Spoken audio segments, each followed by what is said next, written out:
You've joined Prophecy Talk for analysis of world events and unfolding Bible prophecy, brought to light by prophecy expert and author Erika Grey of www.erikagray.com. Welcome, folks, to Prophecy Talk, where you come for real Bible prophecy news and analysis. When I came on here, probably about a week or a week and a half ago, stating that Trump was going to lose the election, I know that many of you were shocked. Not only shocked, but many of you were also offended.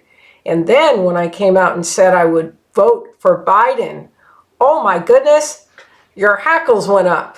But I want to just let you know what I began to see. And what I began to see was that the favor of God was being removed from Trump, that he was no longer, that his purpose had been served, and he no longer had the favor of God. And this was becoming evident by events that were surrounding him.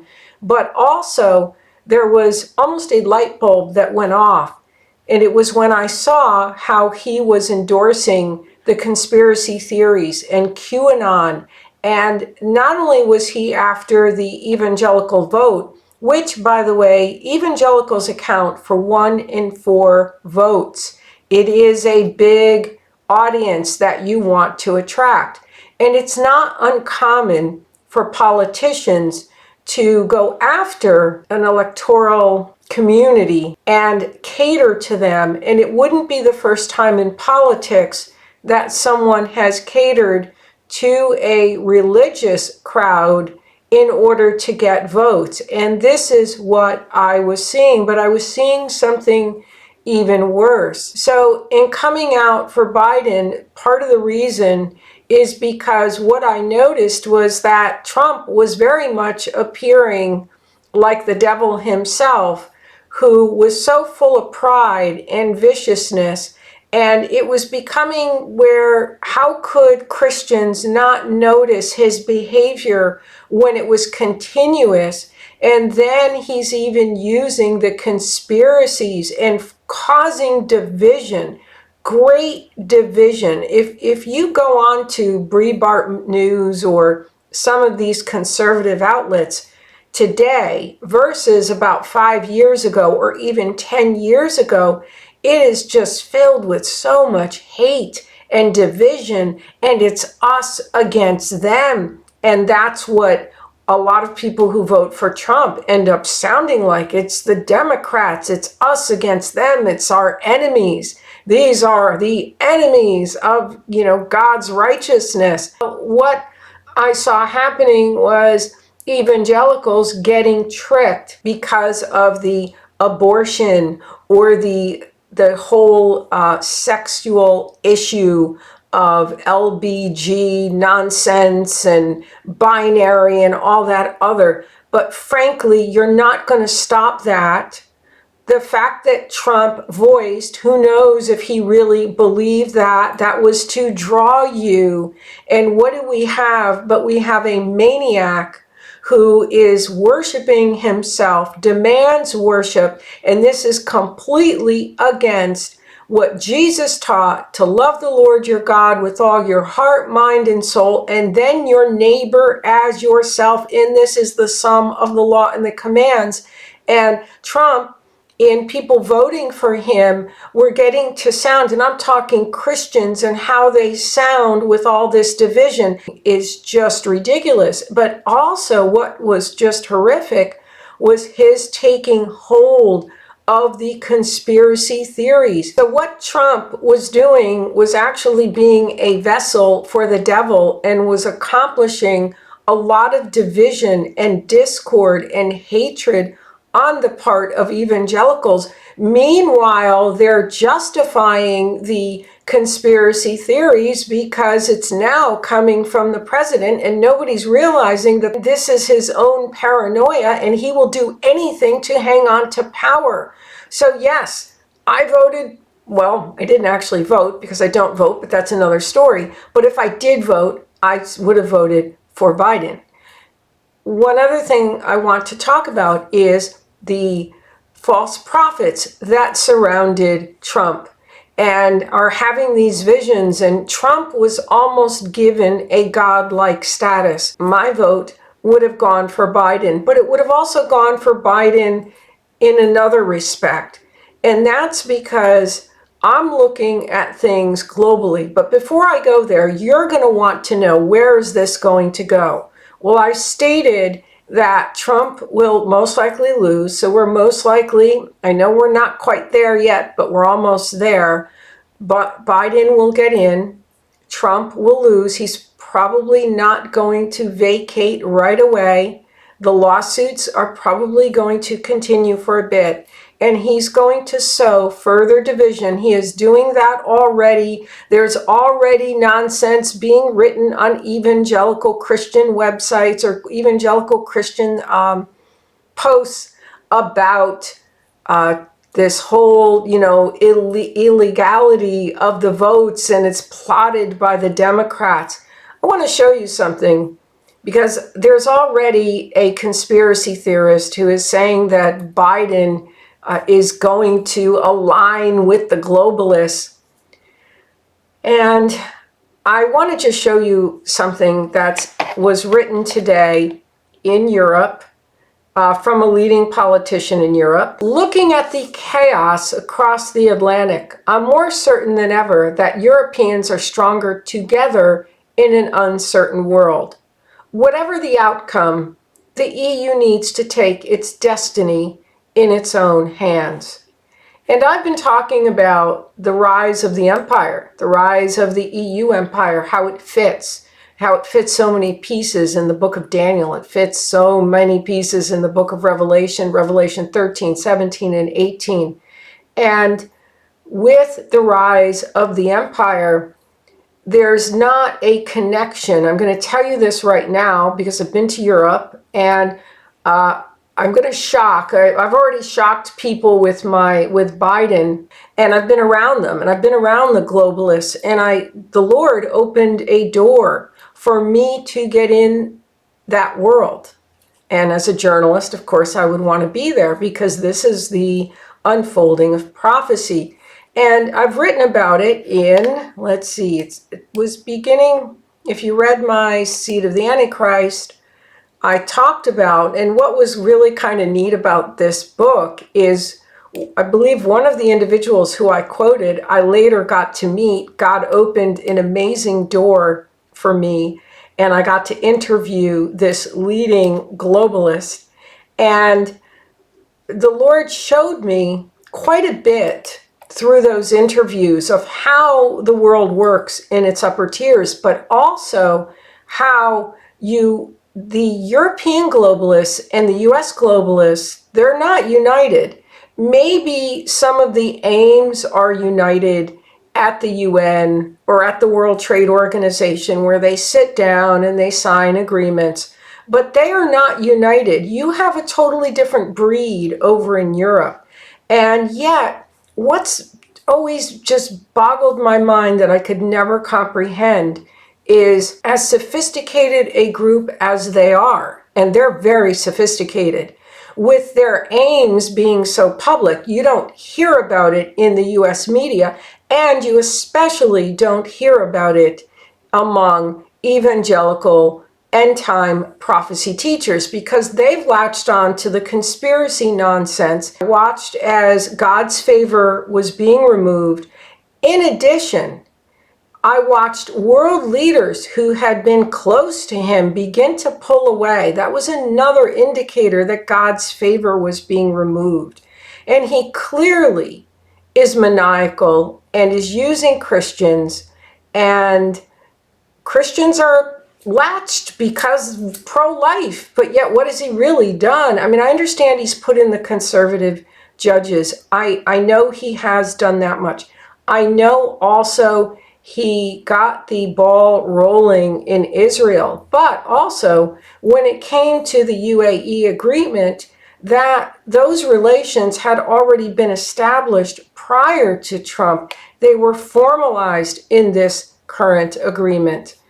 And some of these things did not happen solely because of Trump. I know that Trump also put his stamp on some of what was unfolding. But it was also very interesting when he phoned Netanyahu looking for an attaboy, and Netanyahu was very distant and basically said that, well, yeah, we appreciate what you or any American president would have done. And it was really kind of like wow. But I think that was where you saw the distancing, and God's going to unfold prophecy.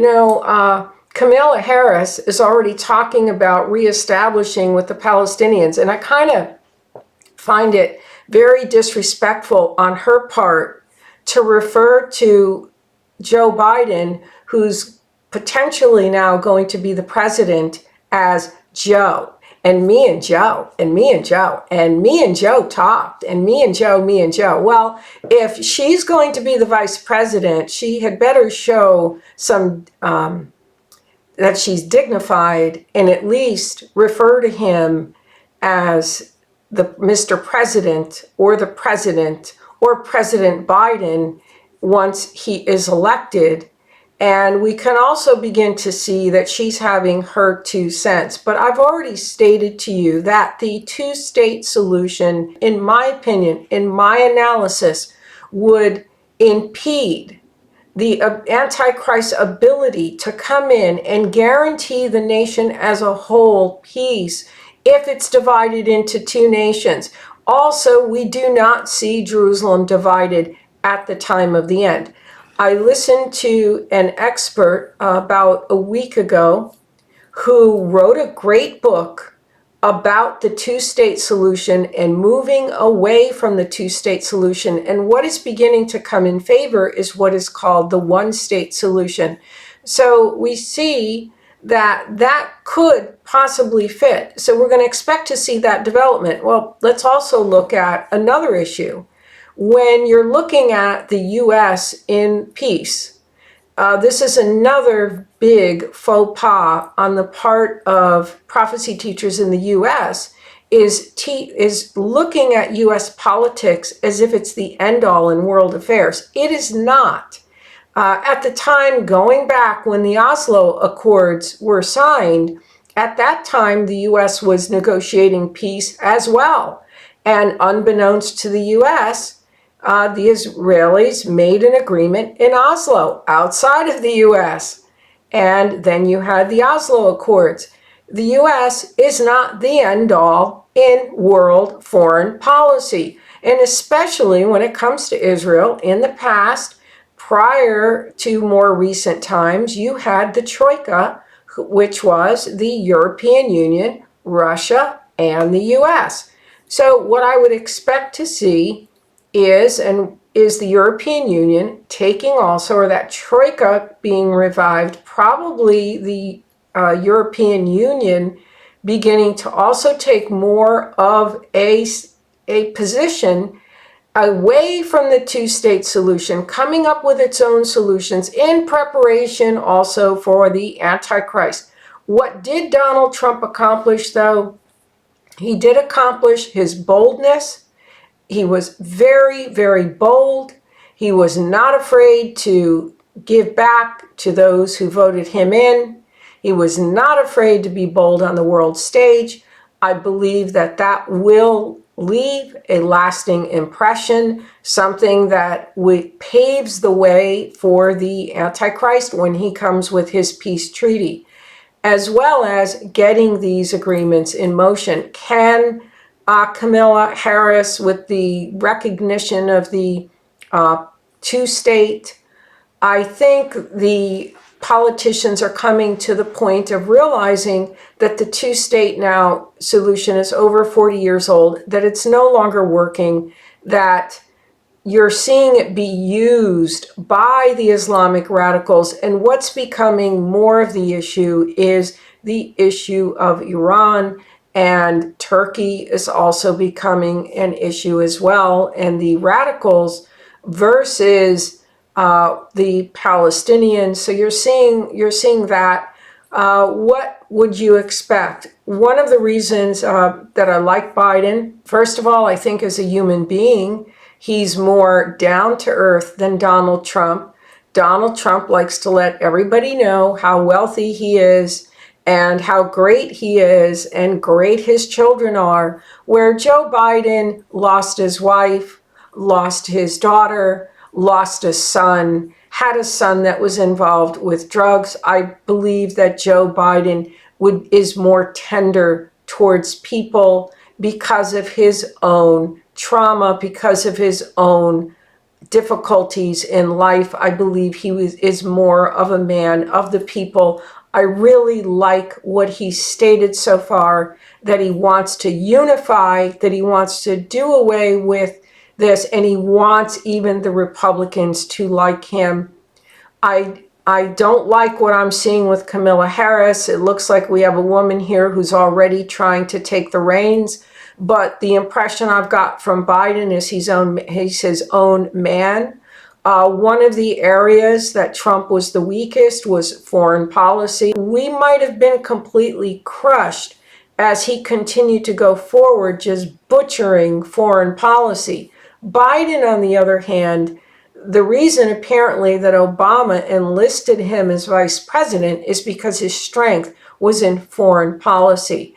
Biden will go get in on all those things. I stated in the Seed of the Antichrist years ago that we can probably expect a level of a partnership with this empire. And as we fall, or as the U.S., has its final decline, I believe we'll be in a better position than under Trump. In one sense, I think the thing that's great is that this is going to eliminate some of the false teachers. They're going to lose credibility, but you're going to get the conspiracy theorists who are going to go crazy over Biden, and they know nothing about that world.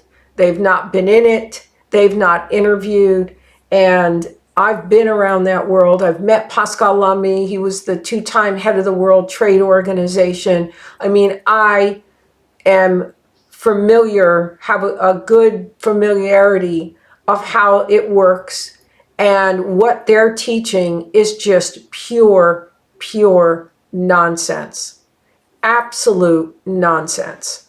And because of that, they would never be taken seriously unless by somebody who's trying to court them for votes, because he became so desperate to stay in office, to continually get that adoration, and now he's going to take a fall. And I didn't relay, but I also had a vision that related to him, and the vision was him falling downstairs, and I knew what that meant, and another kind of like a wiping away.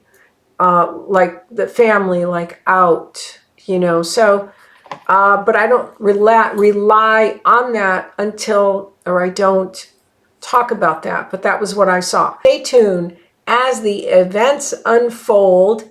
I will be back. Meanwhile, check out my books, subscribe to this channel, and most important,